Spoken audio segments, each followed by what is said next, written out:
যিয়ে আনৰ কথা শুনি তোমাক সন্দেহ কৰে। বন্ধু হৈছে সেইজন যিয়ে তোমাৰ ওপৰত সন্দেহটো দূৰৰ কথা, কোনোবাই তোমাৰ নামত কিবা বেয়া ক'লে সি তোমাৰ হৈ সেইটোৰ প্ৰতিবাদ কৰিব। কিছুমান কথা নিজৰ মাজতে ৰখাটো ভাল। নিজৰ সকলো অনুভৱ সকলোকে জনাব নালাগে, কাৰণ সকলোৱে সকলো কথা বুজি নাপায় আৰু সকলোৱে সকলো অনুভূতিৰ মূল্য দিবও নোৱাৰে। ৰাস্তাৰে গৈ থাকোঁতে এদিন পৃথকজনে পথটোক সুধিলে, তোমাক মানুহে ইমান ভাল পায় কিয়? উত্তৰত পথটোৱে ক'লে, সহ্য কৰিব শিকি লোৱা, মানুহে তোমাক অনায়াসে ভাল পাবলৈ ধৰিব।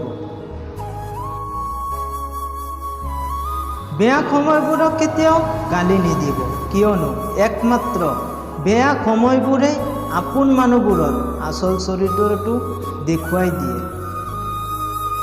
প্ৰশংসা আৰু সমালোচনা দুয়োটাই গ্ৰহণ কৰি আগবাঢ়ক, কিয়নো এপাহ ফুলৰ বাবে ৰ'দ বৰষুণ দুটায়েই প্ৰয়োজন। মানুহ সফল কেতিয়া হয়? যেতিয়া তেওঁ পৃথিৱীখনক সলনি কৰাৰ পৰিৱৰ্তে নিজক সলনি কৰিবলৈ আৰম্ভ কৰে। জীৱনৰ পৰা এটা কথা ভালদৰে শিকিছোঁ, বিচাৰিলে কাৰোবাৰ আপোন হ'ব পৰা নাযায়, আকৌ কেতিয়াবা অজানিতে কাৰোবাৰ বহু আপোন হৈ পৰা হয়। কিছুমান প্ৰেমৰ সম্পৰ্ক যেতিয়া পুৰণি হৈ যায়, বাঢ়ি যায় দূৰত্ব, কমি যায় মুখৰ মাত আৰু বাঢ়ি যায় অৱহেলা, কমি যায় গুৰুত্ব। জীৱনৰ প্ৰায়বোৰ শিক্ষা কিতাপৰ পৰা নহয়, কষ্টৰ পৰা শিকিছোঁ, আৰু সেই কষ্টৰ মাজত হাঁহি থাকিবলৈ শিকাইছে সময়ে। আপোন মানুহ বহুতেই আছিল, কিন্তু যিদিনা বিপদত পৰিলোঁ সিদিনা আপোন বুলিবলৈ নিজৰ বাহিৰে কাকোৱে বিচাৰি নাপালোঁ।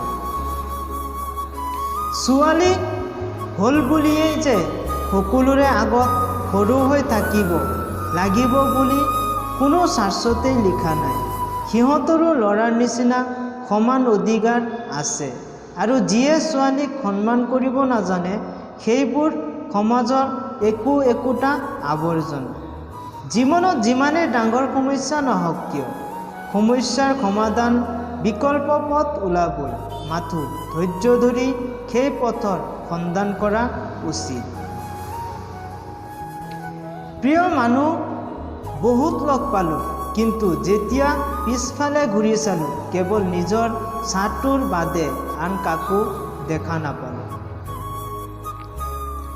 লোভ, হিংসা আৰু অহংকাৰ, এই তিনিটাৰ ভিতৰত এটাই মানুহৰ জীৱন ধ্বংস কৰিবলৈ যথেষ্ট।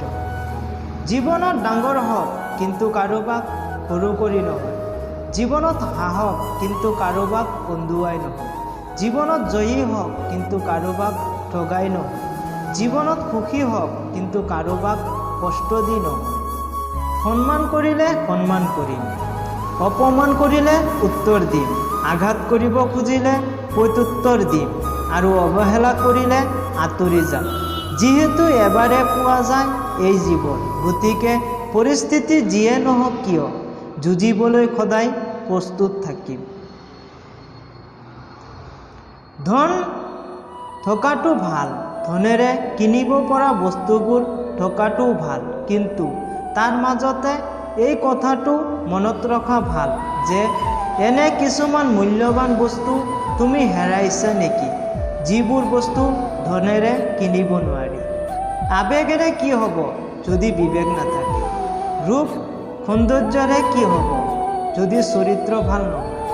উচ্চ শিক্ষাৰে কি হ'ব যদি ব্যৱহাৰেই ভাল নহয়? জীৱনটো সহজ কৰি তুলিবলৈ এই দুটা বস্তু হিচাপ কৰিবলৈ বন্ধ কৰি দিয়ক। 1. নিজৰ দুখ, 2. আনৰ সুখ। পাহৰি যোৱা নাই, মাত্ৰ তুমি দিয়া আঘাত আৰু অৱহেলাবোৰৰ পৰা আঁতৰি আহিছোঁ। তুমি সুখী হোৱা, মই অবিহনে। পৰিৱৰ্তনে কেৱল মানুহৰ আচৰণেই সলনি নকৰে, চিন্তাধাৰাও যথেষ্ট সলনি কৰি দিয়ে। ডাঙৰ সপোন দেখিবলৈ সাহস লাগিব আৰু দিঠকত পূৰণিত কৰিবলৈ কৰ্ম কৰিবই লাগিব।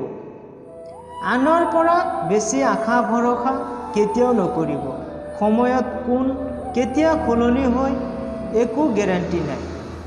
ধন্যবাদ বন্ধুসকল, আজিলৈ ইমানেই। লগ পাম পৰৱৰ্তী ভিডিঅ'লৈ। যদি ভিডিঅ'টো ভাল লাগে লাইক কৰিব, কমেণ্ট কৰিব, শ্বেয়াৰ কৰিব আৰু এনেকুৱা ভিডিঅ'বোৰ নিয়মীয়াকৈ পাবলৈ চেনেলটো ছাবস্ক্ৰাইব কৰি লওক। ধন্যবাদ। জয় আয়ুৰ।